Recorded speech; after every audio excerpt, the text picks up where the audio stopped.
All right, well, there we go. So we double checked. The audio should be all right. If it goes wonky on the YouTubes, then it was probably, yeah, not meant to be. But so what I wanted to share was something that I actually was going to share a little while back, but then the video didn't turn out when I was recording it once again. So it just didn't go out. It's the idea of how to choose a translation of a book you want to read or a book you love, um, if it was published in another language. So what made me think of this recently was what made me think of this recently was a discussion about Marcel Proust's In Search of Lost Time and Ulysses by James Joyce, of all things. Because funny little anecdotes about James Joyce, particularly his Ulysses in this case with translation. I make the joke that his Finnegan's Wake is also, something that needs to be translated, but that's just I told you, a tongue in cheek sort of thing. Um, because Joyce was writing in his particular style. When Ulysses was originally published in the 20s in France, there was some corrections made by the French. Um, because, well, as you well know, right, Joyce is very particular in his language use. So, I mean, that caused some confusion, right? So that made me think of translation. But what shocked me was to see how little we often think about the format and the form of the translation, right? The example I give is we were discussing, or not me, a group was discussing reading In Search of Lost Time by Marcel Proust. And they were talking about, I think originally talking about what print edition they wanted to read. But what I notice is not a lot of discussion is usually had as regards to font, paper choice, and, and not just the size of the font, but the font chosen, because that can actually make a big difference. But beyond that, it is important for you to choose what sort of translation you're going to go with. I'm going to use the Bhagavad Gita as an example, but I could use maybe in another video the Yoga Sutras of Patanjali, the Lankavatara, the Bible itself. There's a couple of books, Nietzsche Zarathustra.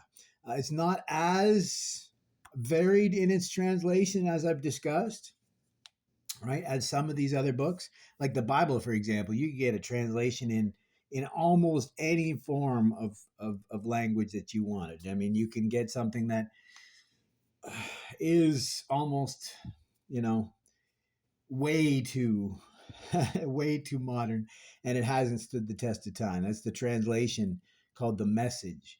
And I understood what they were trying to get at, but it didn't stand the test of time.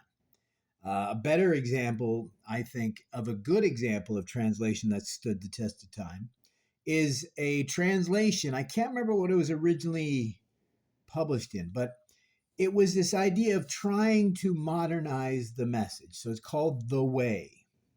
And I like what they've published recently because they published it under the New Living Translation, which is a very, easy to read sort of, and it is very close to the original. I don't mind it at all. I'll probably talk about that in another discussion because I've fallen in love with reading some of these books because of the language. So then that obviously limits your translation choice. Like the Bible would be an example. If you love the King James, you might maybe read the New King James. You might maybe like, say, the Revised Standard Version, but reading something like the New International Version or the New Living Translation, as I mentioned before, might be, I don't like that. Um, right? And maybe that's, I think, where the English Standard Version fell kind of in between. Um, and I think, when you're trying to be all things to all people, you're going to end up failing. But that's just my take.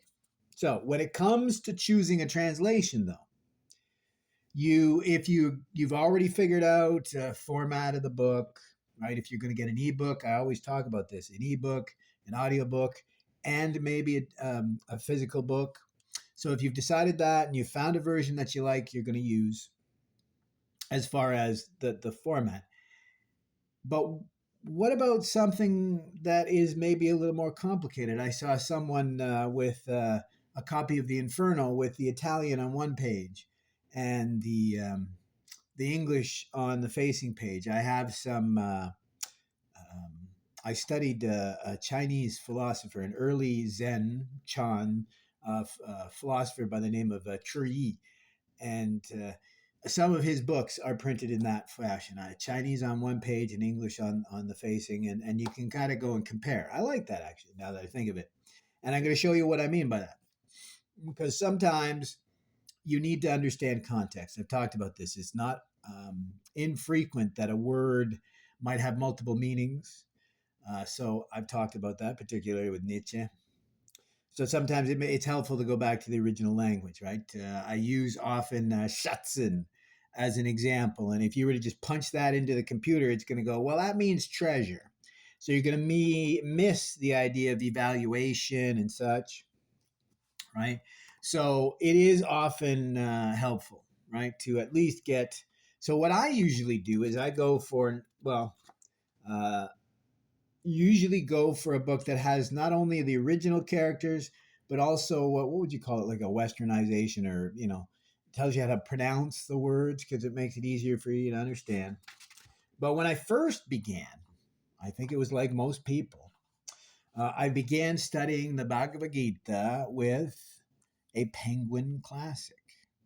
Now this one is pretty old. It's translated by Juan Mascaro.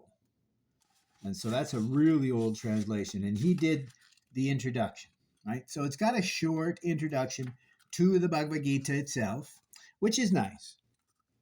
And that's how I was introduced to it. And you can get some great stuff here, right? Who everywhere is free from all ties, who neither rejoices nor sorrows if fortune is good or is ill. His is a serene wisdom, right? That's from Krishna in, what was it? What chapter is this? Chapter 2. Yeah. Um, Great to give you a nice primer, but all it's going to do is get you to the point where, okay, so I mean, I understand the philosophy. If it were explained to me by someone who had read it themselves in the original language, right? Doesn't give you really any source or information on commentaries. Doesn't tell you about the original language, right? And so here's one that I was given actually to read.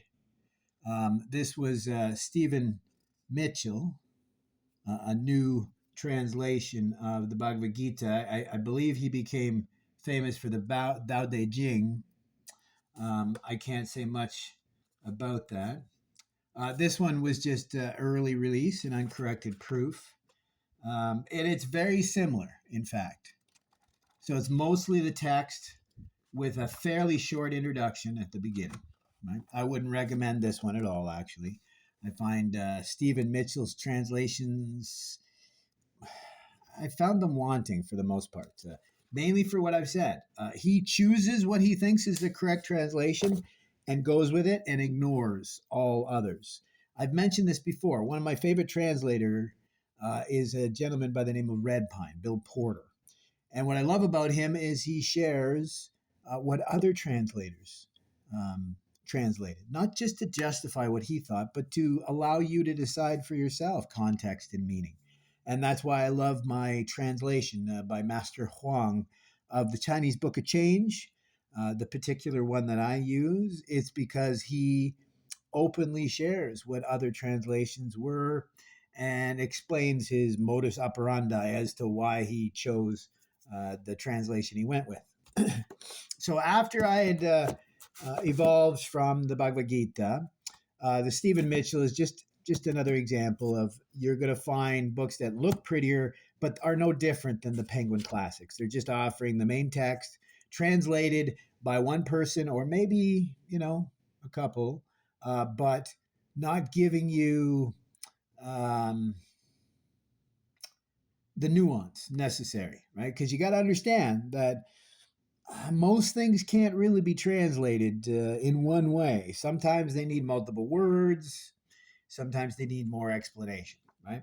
And so, for a long time, the recommended book source that I would recommend was a gentleman by the name of Eknath Eshwaran. He introduced and translated, but don't forget, we're getting more advanced here. So now he has a very large, like, introduction,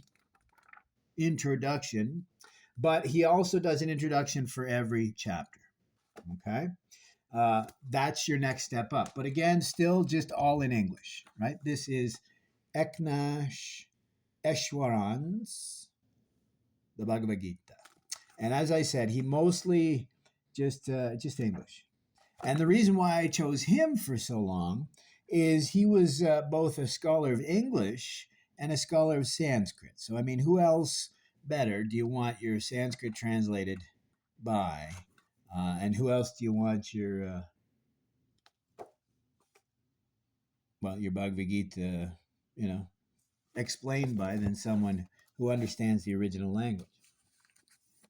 Now, a book that I actually use for my course because it's got a cool little addition in the back.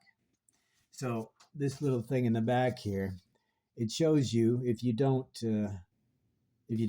read Sanskrit, it tells you how to pronounce the words because you're going to hear them read. Right? If you can start studying the Bhagavad Gita, you might not be expected to be able to read the Sanskrit, but it is actually nice for them to give you how you pronounce the words themselves because what I've found is over the years you end up being able to understand what they're saying.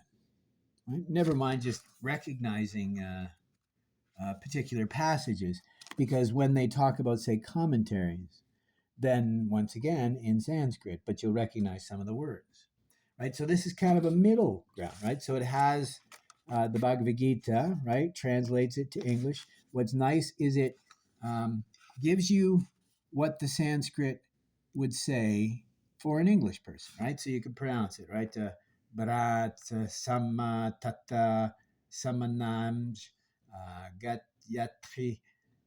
So you get an idea of what the sound is, right? But what you notice is missing, and this is one of the most popular. When I looked online, when someone asked me what I'd recommend, so I had to look because, again, I hadn't really looked into it for probably over a decade. What came up was this one here, the Bhagavad Gita as it is by, what is this, Bhakti Vedanta Swami Prabhupada. Very common online. I picked this one up because I thought it was very convenient, right? Because it's not often that I need the Sanskrit. So this book does me for the most part, right? Because it's got how it's pronounced. What I love about this book is it explains each Sanskrit word, what it means. Then it gives you, again, here's where you learn what a translator does. You can read what the words sound like in the original language. Then here, he's giving you what each individual word means. Then he tries to put it together contextually and such, right? And tries to make it seem interesting. The example I might give is Homer, right? Or Virgil. You have different choices in your translators. Do you want something that's more poetic and maybe a little less than a direct translation, or do you want something that's a direct translation? Right? It's tough to say. So this book, actually, even though it's near the end, this is a book that I got a long time ago because I was studying the Sanskrit. And this one here is the Bhagavad Gita by Swami Shivananda. Very highly recommended at the time when I got this 20 plus years ago. I don't know, I'm exaggerating. But as you can see here, right, this one has all of the above. So it has not only a ton of commentary, as you can see, for a book that in Penguin Classics, with no commentaries and a very short intro, could be that small, right? When you get to, say, a half decent introduction plus an introduction to each chapter, you start to realize that, oh, wow, if you start adding some commentary, you can get quite a bit thicker. And what you see here is we have all of the above. Not only are they going to translate for you, and I love this one here, right? The self is the friend of the self, of him by whom the self has been conquered by the self. But to the unconquered self, the self stands in the position of an enemy, like an external foe. And so, what I love about this is it gives you the Sanskrit now. Then, what each one means. Right? I love that friend, the self, of the self. Then it gives you what they translate. And so, here's an example of being, you know, I like contemporary language. So, this particular one here, which one is this here? This is 6.5. So, sixth discourse or sixth chapter of the Bhagavad Gita. The second line, the only thing he's missing here is how to pronounce the Sanskrit now that I notice this. I never noticed that. Huh. Yeah, so he's not the complete package. So you kind of want maybe to use both of these if you want to learn the Sanskrit. But the reason why I never noticed it is I haven't been learning the Sanskrit. The reason why I used this book was I liked the breakdown of the individual, what the words meant, but more importantly, I really liked the translation, right? But to take it one step deeper, how would I translate that line that I just read? Right, the self is the friend of the self, by whom, uh, of whom, of whom, of him, by whom the self has been conquered by the self. But to the unconquered self, the self stands in the position of an enemy. So the way I've always explained that is I say that the self is our greatest tool to self awareness, understanding, liberation, but it's also our greatest enemy because it's the source of self limiting beliefs and it's also the source of our main delusion. I mean, the entire world is delusion, Maya, uh, for that very reason. So, as a final, a book that I actually had to do a bunch of walking for, funny little story. I thought somebody had donated two of the same book, Bhagavad Gita with commentaries by Paramhansa Yogananda. I know him as Swami Yogananda.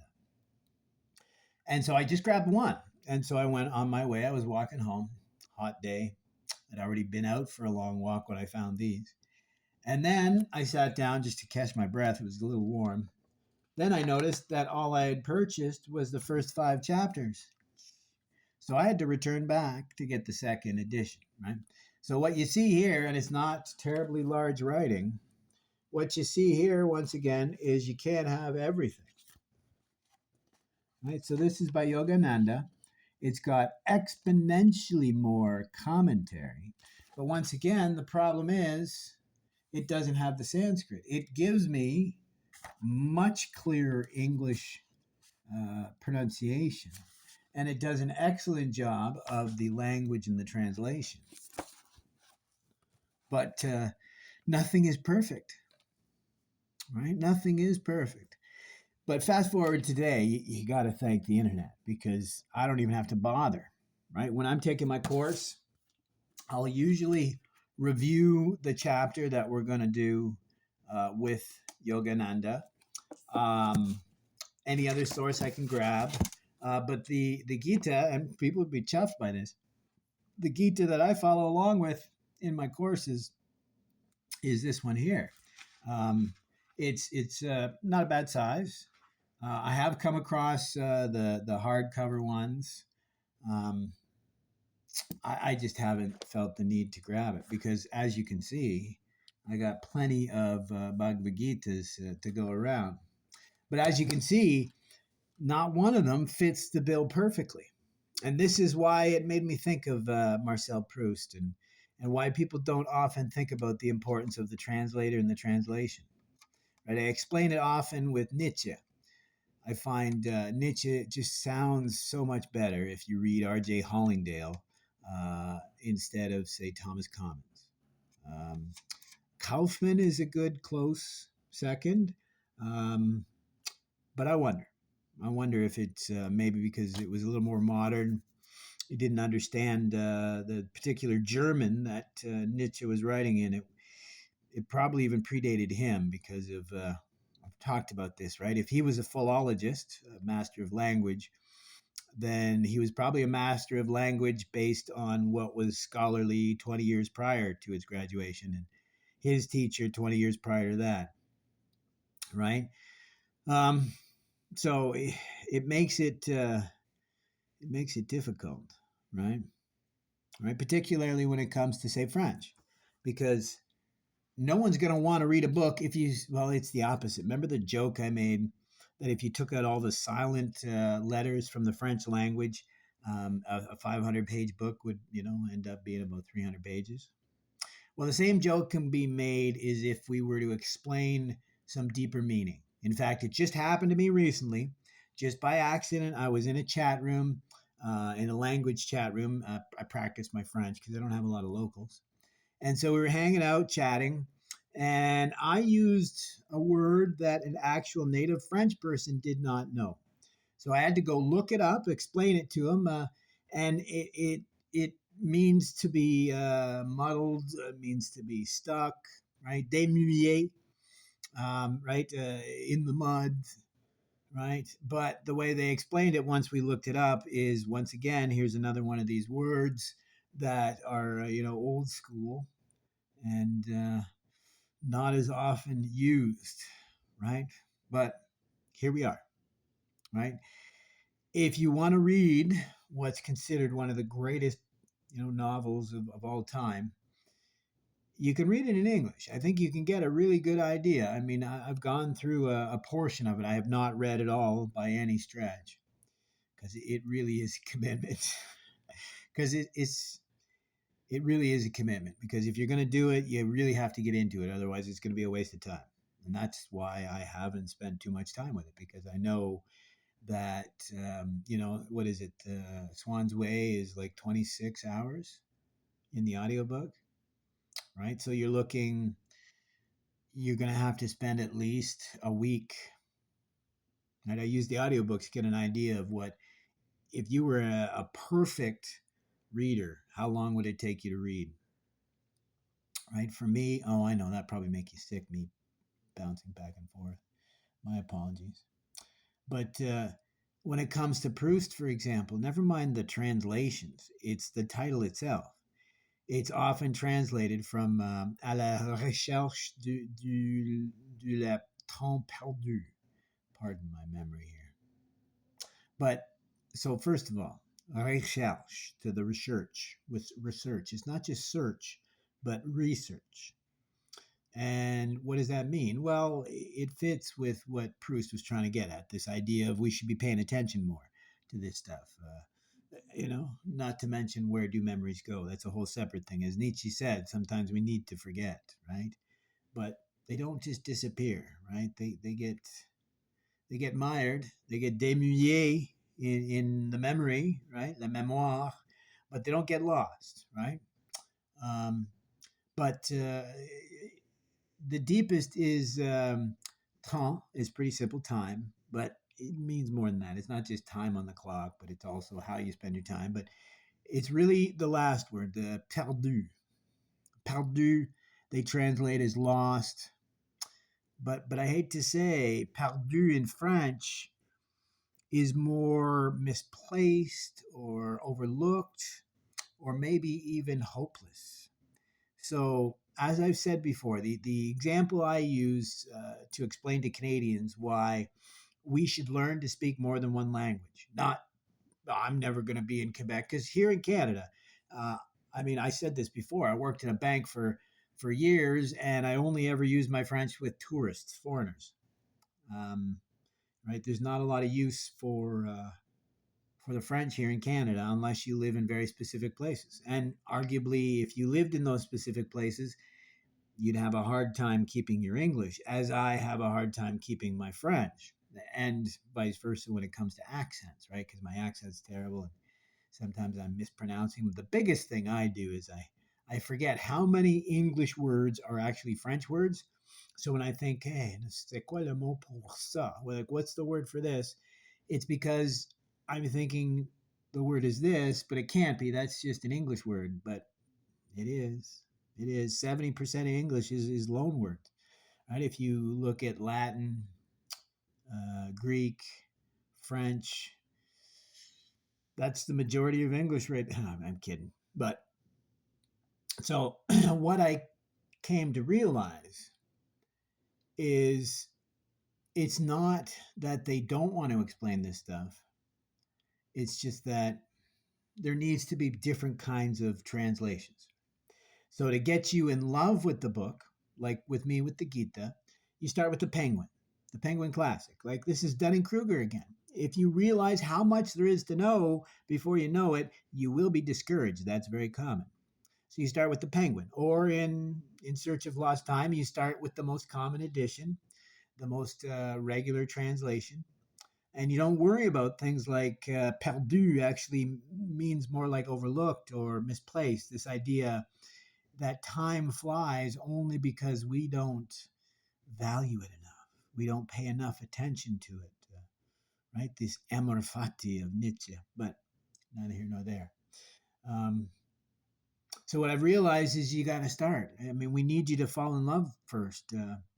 I've said this about The Little Prince.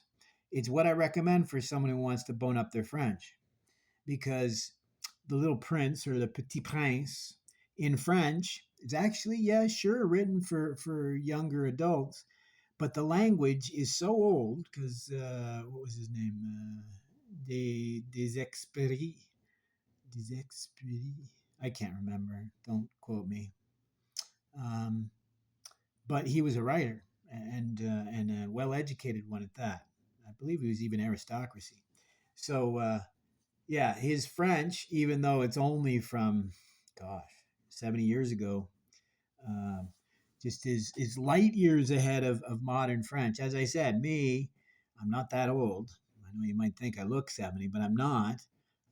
And even I often get, well, that French word is you. We don't use that. That's for literature only, or it's like old people. How can a word go out of date no matter? Well, I see it in English, right? One of my favorite English words. And I heard it on an episode of the TV show Alf. Alf felt he was such a burden on his family, he decided to take leave or take his leave, and he went to a monastery. It's pretty cool. But what he said in his note is he said he was off to ponder life's vicissitudes, right? He was off to ponder life's vicissitudes. And I love that because it's my favorite word, vicissitude. And particularly because I've mentioned it more than once, and someone went and looked it up and went, "No, it doesn't mean what you mean." You have to read all the definitions and then some. Vicissitudes are technically those little negative things that happen to us, our hiccups in life, our suffering, our dukkha, whatever you want to call it. But in reality, that is what life is. Life is just a string of mishaps after mishaps after mishaps. And I'm sure Proust would quite appreciate this, as with Joyce, as with Nietzsche, as with Jung. And I told you, I've been playing with the AI. I'm so lucky now because now I can actually ask the AI and go, "Am I right about this?" Right? I'm not going to listen to someone who was taught 20-year-old information 20 years ago currently. And yeah, so it's the transvaluation of all values, right? That's what I argue. We no longer have philologists, but they're so necessary today. People are playing with language and making it meaningless. The example was there's two I thought of recently talking with the wife. Sport is a great example because somebody recently, what did they mention? Golf as a sport, and like, yeah, they call darts sport and gymnastics is sport. And while there's new sports now, there's hobby horse jumping, and arguably anything you do is a sport. And if you look at the definition of sport, well, that's what we've lost. We've lost an enthusiasm and a passion for whatever it is we're doing. And I've run into this again, and I've consulted all of the AIs So, according to the current prevailing opinion, that's smarter than any of us. I've consulted the AI and they agree with me that the heart of Nietzsche's philosophy is essentially metamodernism. And at the heart of metamodernism is not throwing out the old just because, but not accepting the new just because, but putting them through the filters, deciding if they're beneficial, if they're helpful, if they guide us. And the AI agrees that since we are the evaluators, we're the arbitrators of value, we decide what we value. It doesn't matter. You can tell me all day that an NFT is worth $1 million. I think it's worthless, right? But nothing you can say is going to change that.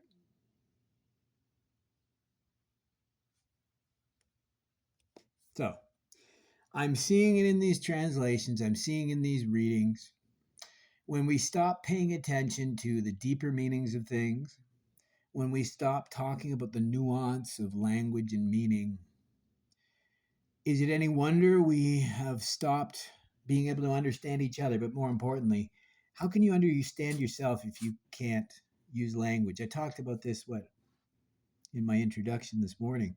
The idea that language helps us access who and what we are, right? I understood a lot of this stuff, but it wasn't until after, doing the podcast for years, learning how to speak and really think this stuff out, right? Telling my story verbally because I couldn't read and write the way most people. But the last few years, realizing that using some of this new technology, I could learn how to read and possibly be as a productive part of society as anyone else. Right? Instead of relying on my memory, um, I may actually be beneficial in other ways. As I showed you with some of the translations, I've gotten quite good at not just translating, but keeping it simple, right? Not being crazy, right? Like I said, the opener to the Yoga Sutras of Patanjali, the second line, besides the intro, it is the first line technically. The first line is just the title, but it explains what the book's about. I digress. So the second line is yoga chitte vritti yoga. Nope, sorry, it's not. It's yoga chitta vritti naroda. And it means the secret is to stop the needless fluctuations of your ego. Right? It's not to stop it altogether. If you mean stop the construct that you hold to be yourself, yes, stop that. That's ridiculous. Start looking at who you truly are. And maybe that's when we'll see. Um, so I guess what was the old video was talking about what I liked about each of these. What I've come to realize in time, it, excuse me, there is no perfect translation of anything. And depending on where you are in your education, you may need one, you may need two, you may need more. That's another question I asked the AI, and they agree with me 100%. So when I was in school, I was taught there was no way that Pyro of Ellis uh, ran into Indians and learned their philosophy. So Pyrrhonism, by proxy, Epicureanism, Stoicism, these philosophies, instead of having evolved in isolation from the Indian philosophy, the AI agrees with me, as I've said, even arguments with professors, not arguments, but I've tried to show the proofs. But again, as I've said, many of these philosophers learned not only 20 years ago, but the information they learned was 20 years old. So if you're reading about, for example, that dig in the Swat Valley in 2021, your professor probably doesn't know about that. But the AI, I made sure to mention, look, not just go to blogs. That's become a problem, it seems. But long story short, they agree with me that no, there's no way, right? Because I've talked about the AI didn't go into it, but they spent long enough for the language. We dug up a new temple that shows they were there for years, not a short period of time, right? And as the AI said, when you look at the philosophy of the Chettascoti, And the philosophy of the tetralemma is plain and simple. What you have is Greek Buddhism. But what is Buddhism but um, a less restrictive, less universal Jainism, or a less mystical, outwardly mystical Hinduism? Sanatana Dharma, we shouldn't say Hindu, that's a colonist word or whatever. So we'll call it the eternal Dharma. I don't know. I, for one, agree with Swami Vivekananda when he gave a speech to the Congress of World Religions, I believe is what it was called, 1893 in Chicago. And he said, and I believe I'm going to explain what he meant, but he said, all religions are true. And I think he meant because for him, religion is closer to Shraddha, a faith that is tempered in devotion and commitment and confidence, as is the Greek and the Latin and the Hebrew, where faith means trust, right? In Greek, pisteo does not mean, have I forced you to believe what I ask? It asks, how are you convinced? Have you measured your information and your intelligence, and have you come to the conclusion that it is in your best interest to follow these tenets with your best faith or your trust? Right? And I've said this before. It's actually from a movie, Secondhand Lions. I personally think that some of the, and I agree, this is from the movie, that some of the most important things in this world that we should believe in aren't necessarily true. And the example I give, and I add to it, the example in the movie is good versus evil. Good does not always triumph over evil, right? But you can still believe in it. And the reason why I think that's true is I think the only reason why good does not always triumph over evil is because we don't believe, right? The day that every single man, woman, and child, anyone else that fits in those categories, that day that anybody of any creed, anything, all of us, the day that we realize it is all our best interests to get along, that's that's that's the sixth line of the Isha Upanishad, where it says, if you can see the other in your soul, and you can see your own soul in the other, that's truly, I mean, depends on the translation. It's freedom, it's truth, it's reality, it's love, it's compassion, it's equanimity, but arguably it's truth. And we ask, well, William James and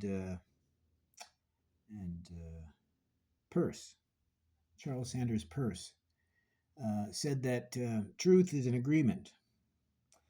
But I would add to that, if you look at this message, if you look at the potential of us, the fact that we gravitate to goodness and truth and beauty and love and compassion, right? Yes, some of us gravitate to evil and darkness, but that tends to be trauma or some sort of issue with the self. If we are resident in who and what we are, it seems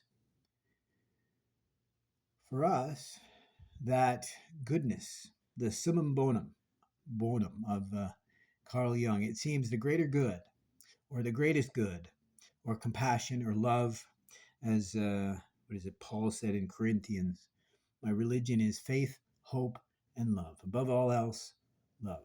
But remember, that's a word that is translated as love or charity, closer to the Hebrew word of chesed, which is a love that we'll never understand. That no matter how many times you transgress this person or being or entity, or it should be yourself, no matter how many times you go against what you say you're going to do, you need to forgive yourself. You need to forgive others. and you need to move forward, right? So this is why I say that a lot of these systems are just a way. We can't know the future. The future is uncertain. The only thing we can know is our intention and our actions. And this is karma again, this idea that if your intention is sound and you're present and you're aware and you're paying attention and you did your best, you made the best choice in the situation, if that's the case, then there should be no regret. If you've learned the lesson, if things went wrong, there should be no regret. So that's why I speak to this idea that all of these systems are just a way, a shortcut to get us to the point where we can understand that we can't know the future, right? The future seems scary because there's so much going on. But the way the human works is we narrow that complexity down to one little path. And truly, when you are resident in who and what you are, and you're confident in the people that surround you, and you're certain about your path and your purpose, truly, that is the secret. Yeah. So, thank you.